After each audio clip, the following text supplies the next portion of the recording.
keeping your NFTs out of my zone.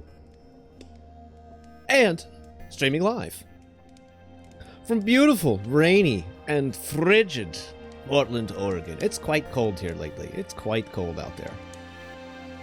How's everybody doing? Welcome back. Hey, what's up, Moomerik? Static. Welcome back. Evan Testa, Reggie. Hey, guys. You guys get the good news today? Get the good news today? I got the good news today. So we have to do a little update from yesterday's little rant.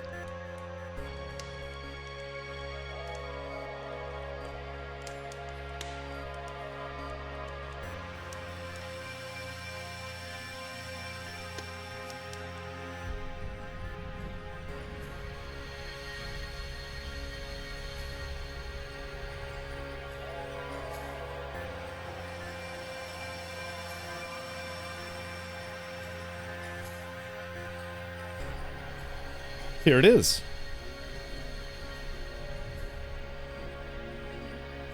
Hi, Frederick. Hey, welcome back. Here it is, everybody. This is released from one of the official Stalker 2 like PR people.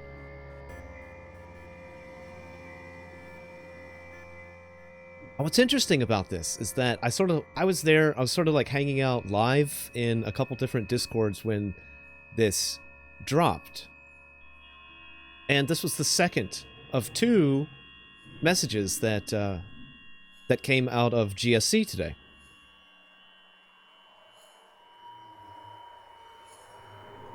Let me see real quick if I have the other one handy so I can just show you guys real quick. Okay, here it is.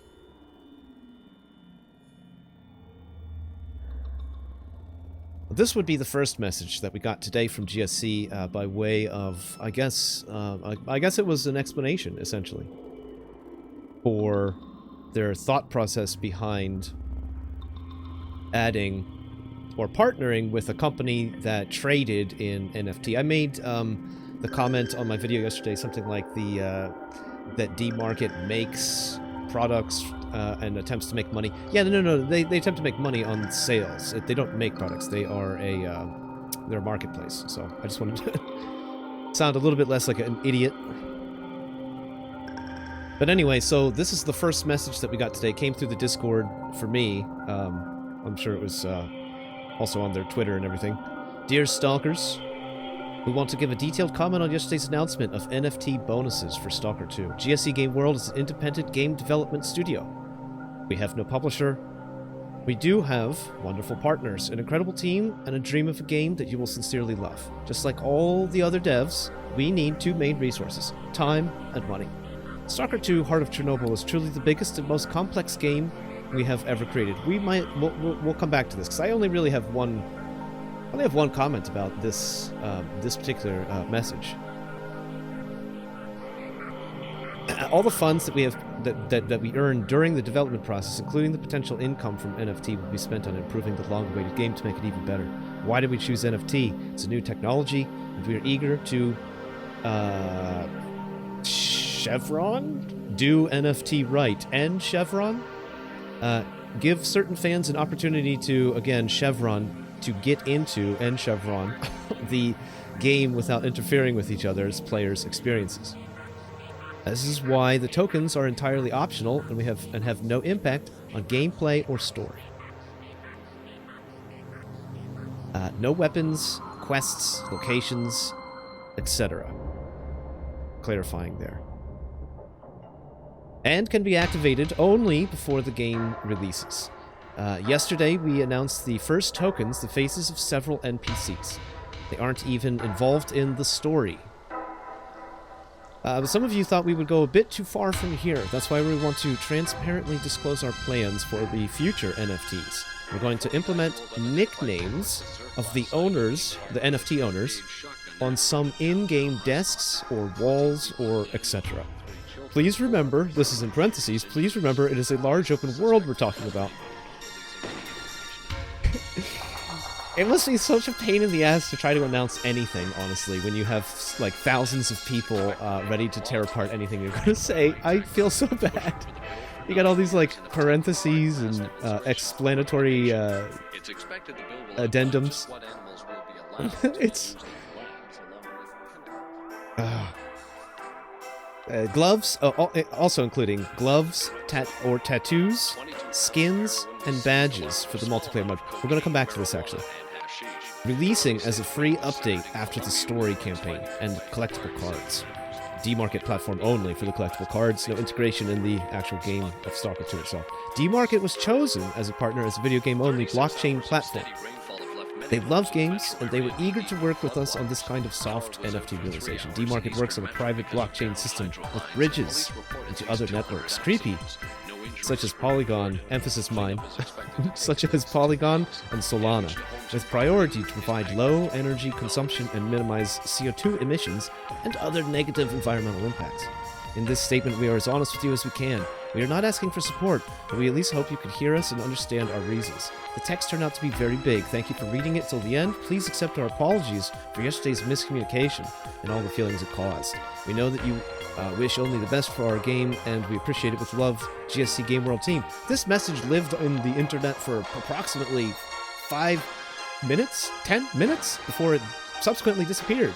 It was deleted. It was deleted by them. It was gone. It was just gone. Poof. Like this. Oh! And I was like, what? What happened? And then, about 10 minutes later, we got that first one that I read here. We got this one. We got this message from them. So they typed all that out, all the justification, the addendums, the explanatory, material, and then and the explanatory arguments, and then they released this. So they got rid of it. Yeah, it's gone. Is the music too loud?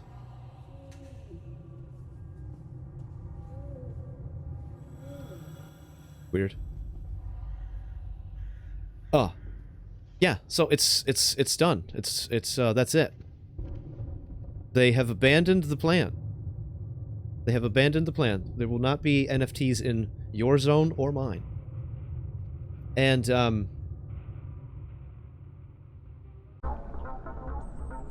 let me know if the music is still too loud. Thank you, Frederick. I appreciate that.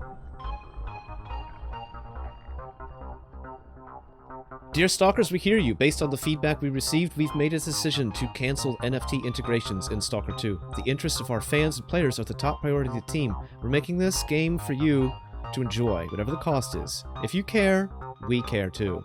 With love, GSC Game World team. Again, this came out like 7 minutes or 10 minutes or something after the first message that they released was deleted. So there was some kind of shakeup or something that happened at GSC today. I don't want to speculate on it, but I'm really happy that it seems that reason at the end of the day and respect for the fans ultimately prevailed in this case. Now, the justification that GSC had for wanting to do this in the first place was that they needed the money. Here, why did we choose? No, here. Stalker 2, Art of Chernobyl, is truly the biggest, most complex game we have ever created. All the funds we earn will be spent on improving the long-awaited game to make it even better. And they end the paragraph above by saying, like, just like all of the devs, we need two main resources, time and money. Now, I don't want to sound like a fucking asshole, because I do that very easily. I do that very easily.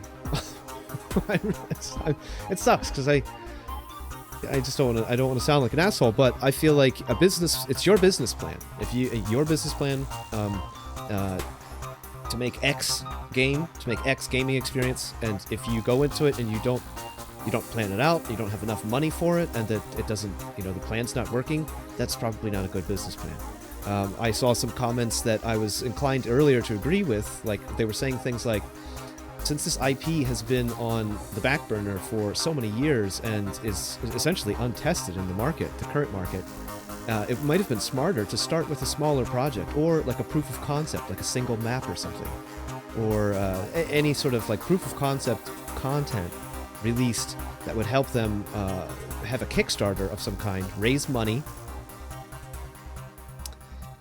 or even without the Kickstarter, even without public crowdfunding, but just to raise money privately with some kind of content like that.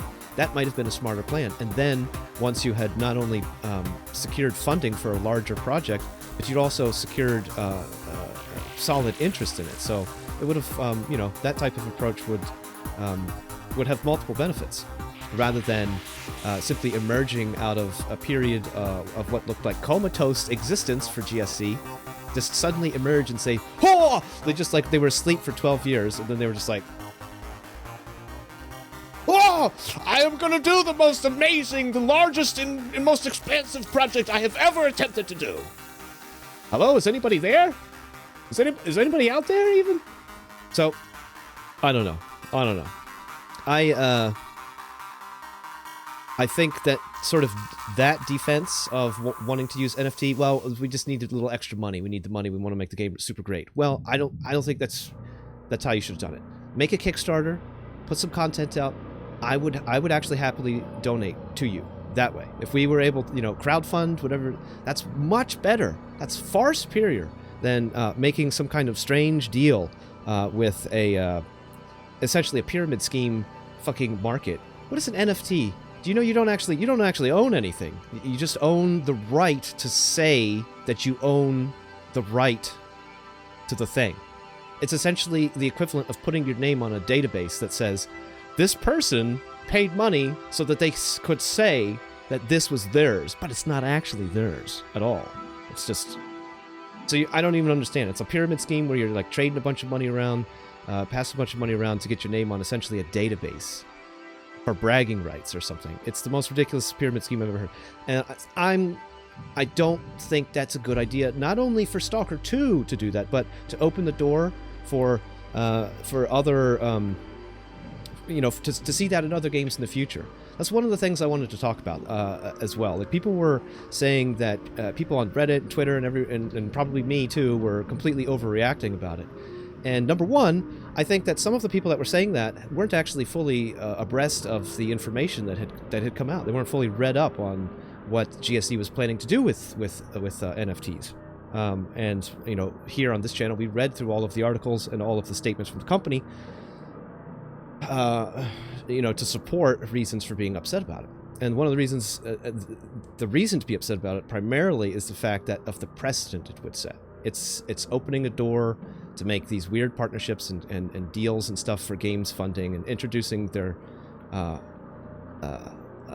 population to what is essentially predatory pyramid schemes and stuff like that, in my opinion. So I thought that was a bad precedent to set. I didn't want to see it happening. I also didn't like the talk of a video game developer for an anticipated product saying that he wanted to use the opportunity to introduce people to a new trading mechanism, you know, to a new trading mechanism and a new digital reality. I don't like that stuff. That's weird. I just want to play a video game, okay? I just want to play a really good video game with a good story. I don't want to be introduced to a new digital reality and new trading mechanisms and schemes and stuff like that, okay? I don't need that in my life. If I wanted that, I'd go looking for it. Well, where would I go looking for it? Not in the zone! Okay? Enough said.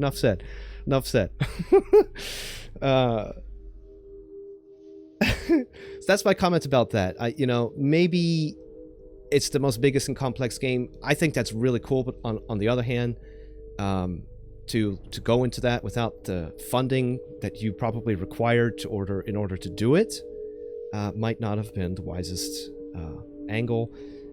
With that said, if you want to make a Kickstarter tomorrow, I will fucking I will give money to you guys, okay?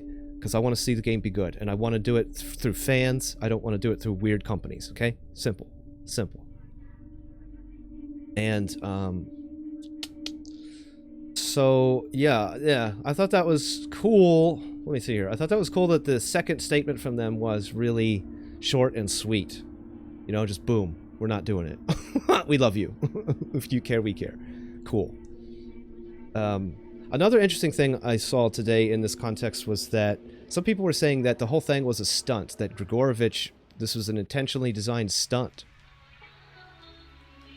that they they never actually had plans of doing this at all, but used the opportunity to drive up publicity and just get a bunch of people talking about it. Now,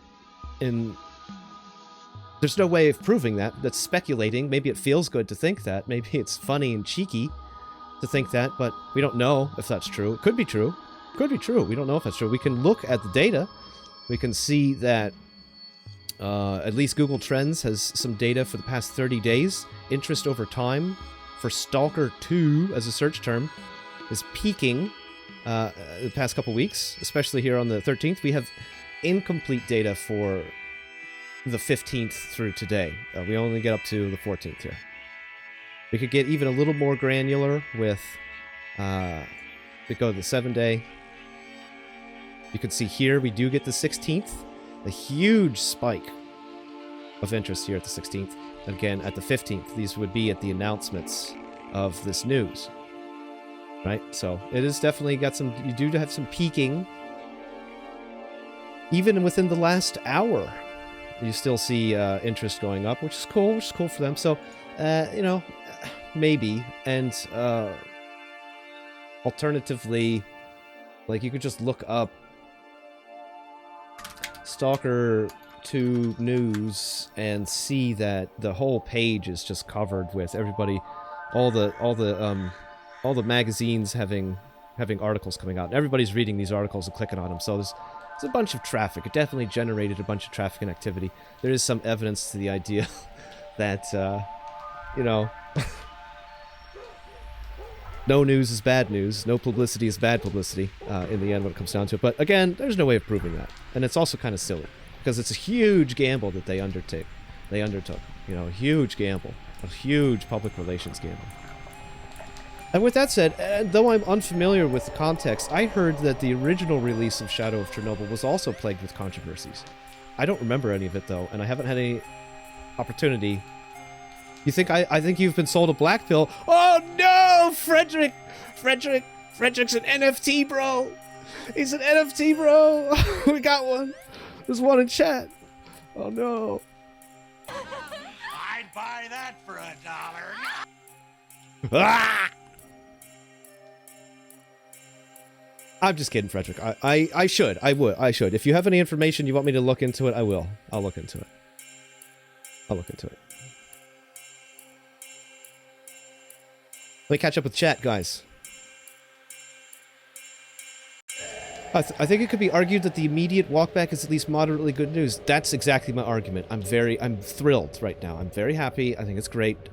But with the caveat, with the addendum that I realized that the reason that the Stalker 2 devs, the reason GFC was doing this is because they need money. So I plead with them that if they need money, please just make some sort of crowdfunding thing and people will hook you up, bro. And I will... Yeah. What if they integrate NFT later on? If they do it as an optional thing that you can add after you have the game in your hands. See, the problem is, like, people pre-order a game and then they add stuff into it like that. They do stuff like this. And that's why I always say don't pre-order games, because it essentially rewards dangerous experimentation on the behalf of publishers, even though I guess GSC is their own publisher. Random shower thought. They pulled the tweet down only temporarily. Why do we not have chat on the screen anyway?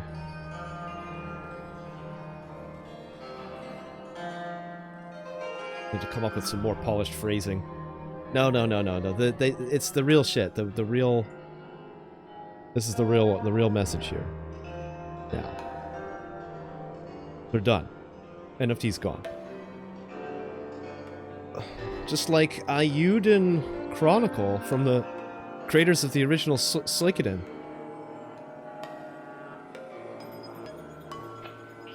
They did a Kickstarter and they got mad cash over their goal, yeah. To the point they had like triple it or something like that. And here's the other thing. If you like reach your goal and you do like huge amounts of support over your goal, that in itself is huge publicity. For instance, take the case study of Zero Sievert. Zero Sievert, right? Zero Sievert just has a Kickstarter. I've never heard of the game before. they got this Kickstarter wrapping up. It's the final weekend. The developer has some press out that you can download the full game as it is right now with the Kickstarter, and you don't even need to donate.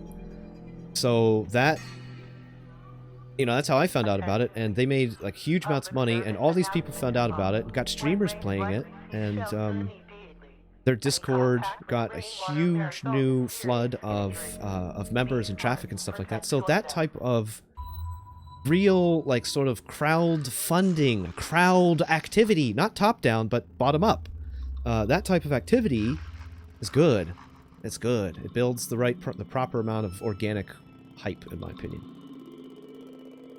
What's done with that hype, though, who knows, but I think it's way better than just being like, hey, wow, kids, check out this brand new thing. We teamed up with this weird corporate marketplace you don't know a whole lot about to trade a product that nobody knows a whole lot about. Check it out, man. It's like, no. I'm so glad that they backed out. But again, my final take on this is that all the people who would complain about it maybe or feel weird about it, but were just willing to accept it, well, they just would have accepted it. But we have the outraged to thank for this. Yeah, maybe people were a little ridiculous. Maybe people were a little over the top. But they are the reason that this happened. We have the outraged to thank for this. Everybody else just would have fucking sat around, taken it. Boom. So thank you. Kudos to the outraged. Wherever you were, whoever you were out there. I haven't really seen a whole lot of the data about it. I don't know if it was like mostly Russian people, people in GSC's forum, people on Twitter, people on Reddit, people on YouTube. Who knows? Who knows? But I think, you know, it's giant TLDR. Frederick, kudos to the outraged. You guys won one for the home team. But again, some people out there, some people out there see this as like a big win, but at the same time, I see it as a win with a caveat. GSC apparently, you know, maybe they need some funding or something like that. So I hope that they choose to take a different avenue, and I would be happy to support them. I hope you would be as well if you are looking forward to this game as much as many of us are. So there it is. That's my take. Boom. We're done with